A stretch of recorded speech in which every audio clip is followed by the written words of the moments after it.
Hi, I'm Matthew, and this is Ladybug's dog packing summer. Yeah, so my cameraman partied a little too hard on Friday night. And so I called up Matthew. I said, come on, Sunol Regional Wilderness, let's go. Matthew and I are related. I'm his Polish grandmother.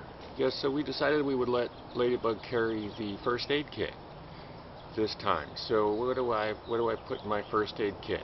Well, no Band-Aids. Band-Aids are worthless on a backpacking trip or camping trip just because they're not going to stick. You're going to get too dirty. You're going to get sunscreen or vegetable oil or something on your Band-Aid, and it's just going to fall off. So sometimes I'll bring some really strong sticky tape and gauze pads, and then sometimes I'll bring non-sticky tape, because then you don't have to worry if your adhesive breaks down for whatever reason.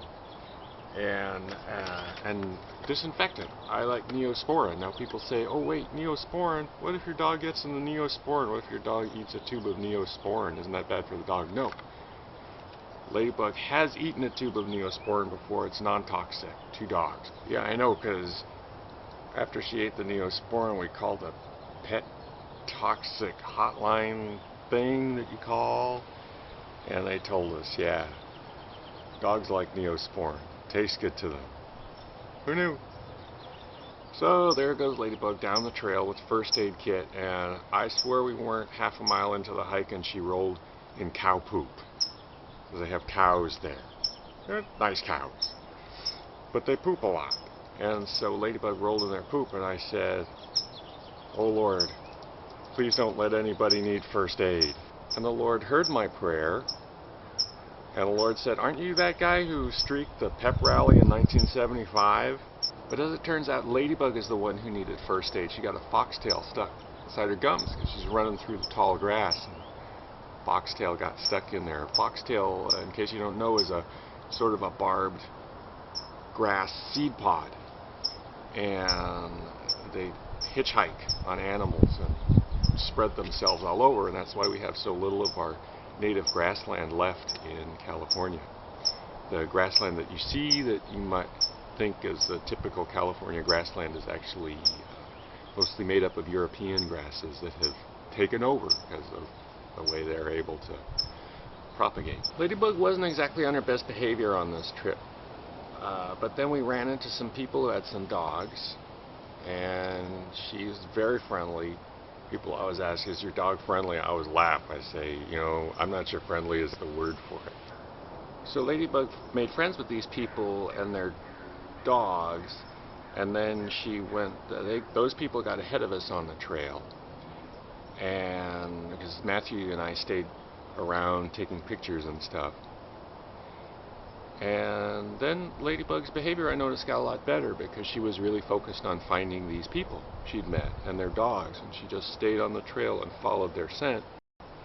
And then she found the people, and they were sitting under a tree, and I let her run ahead and go find her friends, and I caught up with her, and she was in a mud puddle, just hunkered down in a mud puddle, and I made the mistake of going in after her, and I sunk to about mid-calf, and this is my shoe.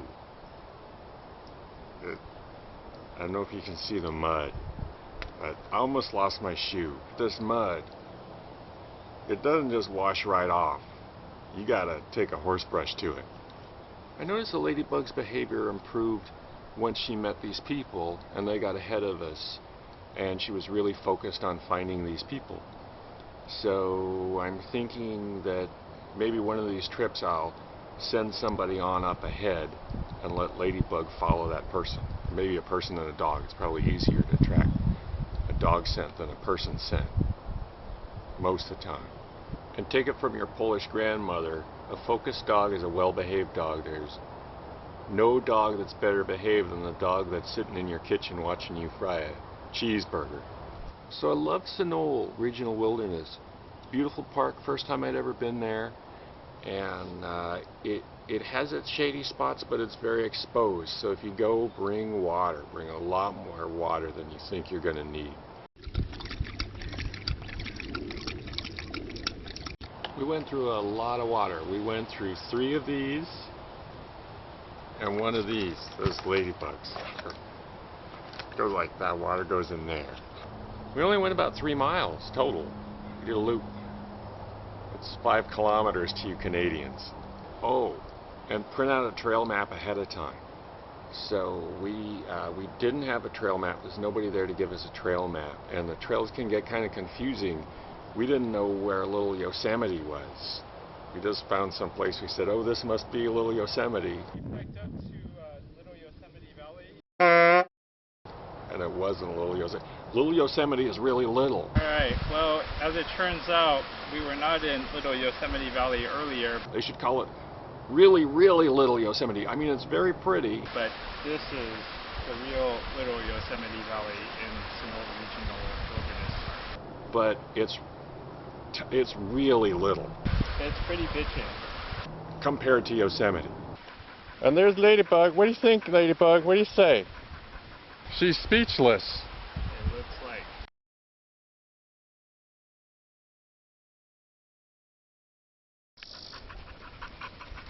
I'm at that stage of life where the kids say to me, "You're not leaving this house dressed like that." Bermuda shorts and tube socks? I don't think so. They're so uptight.